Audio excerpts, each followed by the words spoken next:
안녕하세요. 저는 여러분께 원천징수 및 지급명세서 제출에 대해 소개해드릴 광주지방국세청 납세자보호팀 정수현입니다. 원천징수란 사업자가 종업원 등 소득자에게 급여, 사업, 기타 소득 등 각종 소득을 지급할 때 소득자가 납부하여야 할 세금을 미리 징수하여 국가, 국세청에 대신 납부하는 제도입니다. 그리고 이렇게 원천징수한 세액을 원천세라고 합니다. 원천징수세액은 소득 지급자가 급여와 같은 용역의 대가를 지급하면서 소득자가 당해 소득으로부터 납부하여야 할 세액을 원천적으로 징수한 세액을 말합니다.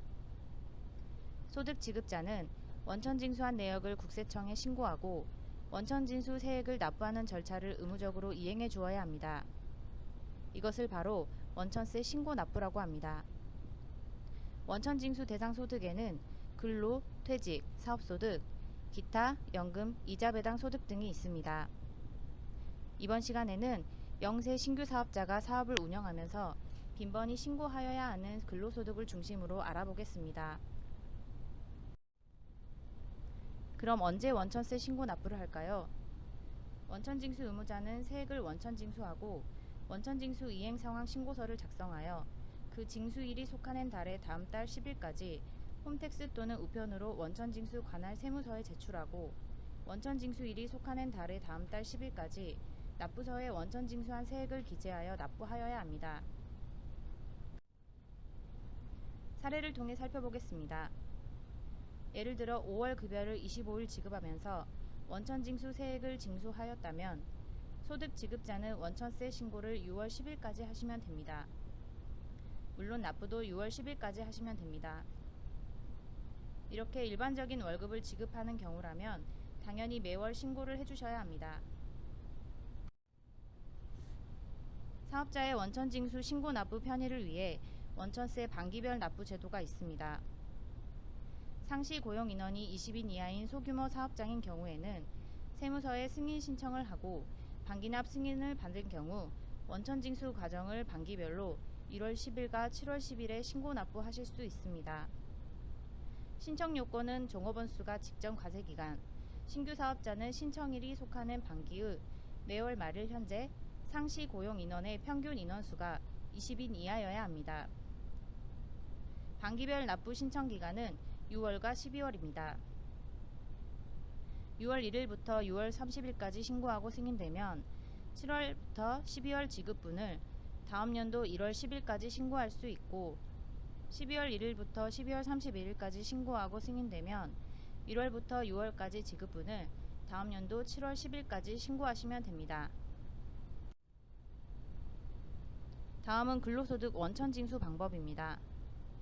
먼저 근로소득은 일반 근로소득과 일용 근로소득으로 분류할 수 있습니다.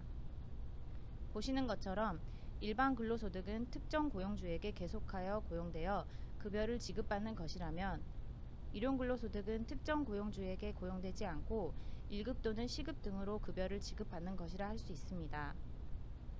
또한 특정 고용주에게 3개월 미만 또는 3개월 이상 근로를 제공하는지 여부에 따라 3개월 미만이면 일용 근로소득, 3개월 이상이면 일반 근로소득으로 구분하기도 합니다. 그리고 원천징수 세액 계산입니다. 일반 근로소득은 근로소득 간이세액표에 따라 원천징수 세액을 계산하지만 일용 근로소득은 1급에서 15만원을 기본적으로 공제하고 세율 6%를 곱하여 계산한 세액에서 55%를 공제한 금액을 원천징수 세액으로 계산합니다. 다음은 연말정산입니다. 근로소득은 그 특성상 매월 발생하므로 매월 근로소득세를 간이세액표에 의해 원천징수하고 다음해 2월에 실제 부담할 세액을 정산하는 것을 연말정산이라고 합니다. 일반 근로소득자는 이러한 연말정산을 실시하는 반면 일용 근로자는 원천징수로 납세 의무가 종료되어 연말정산 대상에 해당되지 않습니다. 마지막으로 지급명세서 제출 시기입니다. 일반 근로소득은 지급일이 속하는 과세기간의 다음해 3월 10일까지이고 일용 근로소득은 지급일이 속하는 달의 다음 달 말일까지입니다. 그럼 급여를 지급할 때 과연 얼마를 원천징수해야 할까요? 일반 근로소득의 원천징수 방법은 원천징수 의무자는 근로자에게 매월 급여를 지급할 때 근로소득 간이세액표에 따라 소득세를 원천징수하여 납부합니다.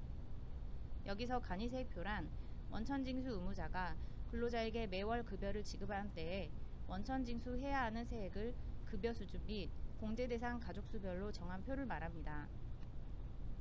참고로 원천징수 세액을 쉽게 확인할 수 있는 홈택스 근로소득 간이세액표 조회 서비스가 있습니다. 국세청 홈택스의 조회 발급 화면에서 근로소득 간이세액표를 클릭하고 실제 급여액과 부양가족 수를 입력하면 원천징수해야 할 세액이 조회되는 서비스도 이용하실 수 있습니다. 간이세액표는 매년 변경되는 것은 아니고 세법 개정에 따라 근로소득세 변동이 많을 것으로 예상되는 해당 연도에 시행규칙으로 개정하고 있습니다. 다음은 원천징수 비율 선택 방법입니다. 근로자는 원천징수 세액을 간이세액표에 따른 세액의 80%, 100%, 120% 중에서 한 가지를 선택할 수 있으며 소득세 원천징수 세액 조정 신청서를 회사에 연초에 제출하여 세 가지 중 한 가지 배율을 선택하여 원천징수하도록 신청하실 수 있습니다. 만약 신청이 없었다면 100%를 적용하시면 됩니다. 다음은 근로소득 간이세액표 이용 방법입니다.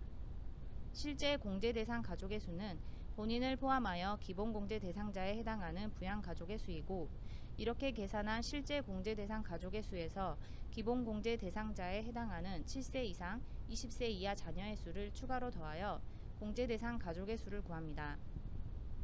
사례를 통해 한번 살펴보겠습니다. 월 급여액이 250만원이고 본인 포함하여 부양가족의 수가 4명인 근로자가 있습니다. 그리고 부양가족에는 7세 이상 20세 이하 자녀가 2명 있습니다. 그러면 근로소득 간이세액표를 적용할 때 이 근로자의 공제대상 가족의 수는 부양가족의 수 4명에 추가로 20세 이하 자녀 2명을 더한 6명입니다. 표를 보시면 월 급여 250만원 구간하고 공제대상 가족의 수 6명이 만나는 지점인 6,400원이 바로 원천징수해야 할 소득세입니다. 그리고 지방소득세 640원도 같이 원천징수해 주시면 총 원천징수 세액은 7,040원이 됩니다. 사례의 경우는 근로자가 원천징수 세액 비율을 100%로 신청했을 경우이고, 만약 80%로 신청한 경우라면 원천징수 세액은 지방세를 포함하여 5,630원이고 120%를 신청했다면 8,440원을 원천징수해야 합니다. 이렇게 원천징수한 내역은 원천징수 이행 상황 신고서를 작성하여 지급한 날이 속하는 달의 다음 달 10일까지 세무서에 신고하고 납부해야 합니다. 보시는 것과 같이 원천징수 이행 상황 신고서상에 근로소득 간이세액 항목이 있습니다. 일반 근로자에게 지급한 금액 합계와 원천징수한 소득세의 합계액을 기재하시면 됩니다. 만약에 원천징수한 소득세가 없는 경우에도 지급한 금액은 기재를 하셔야 됩니다. 그럼 이제 일용 근로자의 원천징수 방법을 알아보겠습니다. 급여를 지급할 때 소득세를 원천징수한다는 것은 일반 근로자와 동일합니다. 그런데 앞서 언급해드린 것과 같이 일용 근로자의 경우에는 연말정산을 하지 않고 원천징수만 하면 납세 의무가 종결됩니다. 그 원천징수 세액을 계산하는 방법은 화면에 나와 있는 산식에 따라 계산하게 됩니다. 사례를 통해 일용 근로자 원천징수 세액 계산을 살펴보겠습니다. 일당 20만원을 받고 근무한 경우입니다. 총 지급액 20만원에서 근로소득 공제 1, 15만원을 차감하면 일용 근로소득 금액이 5만원이 됩니다. 그리고 세율은 무조건 6%가 적용이 됩니다. 그러면 산출세액이 3,000원이고 근로소득 세액 공제는 산출세액의 55%가 적용이 됩니다. 보시면 원천징수할 세액은 1,350원이 나옵니다. 또한 원천징수 세액이 1,000원 미만인 경우 소득세를 징수하지 않고 지급금액을 기준으로 소액부 징수를 판단합니다. 사례 2를 보시면 원천징수할 세액이 1,000원 미만인 경우입니다. 바로 일당이 18만 7천원 이하이면 결정세액이 999원으로 원천징수할 세액이 1,000원 미만이므로 소득세를 원천징수하지 않습니다. 이렇게 계산을 해서 원천징수를 하면 원천징수 이행 상황 신고서를 작성하고 지급한 날이 속하는 달의 다음 달 10일까지 세무서에 신고하고 납부를 해야 됩니다. 원천징수 이행 상황 신고서 서식입니다. 빨간색 네모칸 일용근로소득에 해당 내역을 기재하시면 됩니다. 만약 원천징수한 소득세가 없더라도 지급한 금액은 기재해서 제출하셔야 됩니다. 지급명세서란 소득자의 인적사항, 지급액, 원천징수 세액 등을 기재한 자료로 원천세 신고 당시에는 소득자의 인적사항이 신고되지 않기 때문에 원천세 신고로는 소득자의 구체적인 소득사항이 모두 신고되는 것이 아닙니다. 그래서 소득 지급자가 소득자로부터 1년 동안 원천징수한 내역을 국세청에 제출하는 지급명세서는 매우 중요한 절차입니다.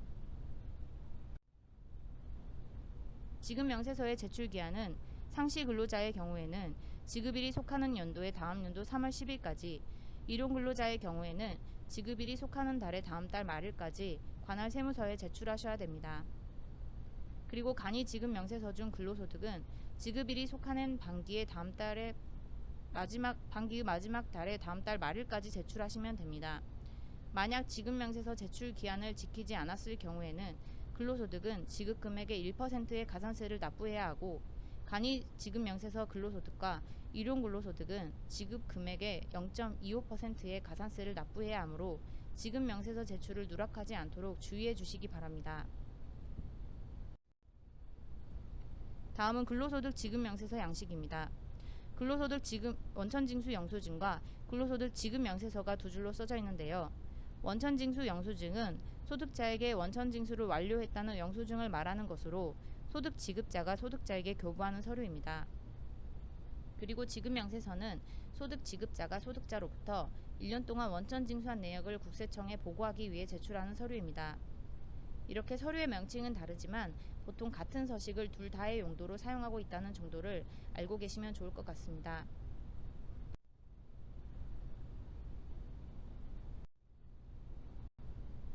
다음은 일용근로소득 지급명세서 양식입니다. 양식을 보시면 일용근로소득을 각 소득자별로 얼마를 지급했는지, 또 얼마의 소득세를 징수했는지를 나타내주는 것을 알 수 있습니다. 참고로 납부세액이 없는 상시 근로자나 일용근로자는 현금영수증 단말기에 근로자의 주민등록번호를 입력한 후에 급여액을 입력하면 지급명세서를 제출한 것으로 봅니다. 이상으로 원천징수 편에서 준비한 내용을 모두 설명해 드렸습니다. 감사합니다.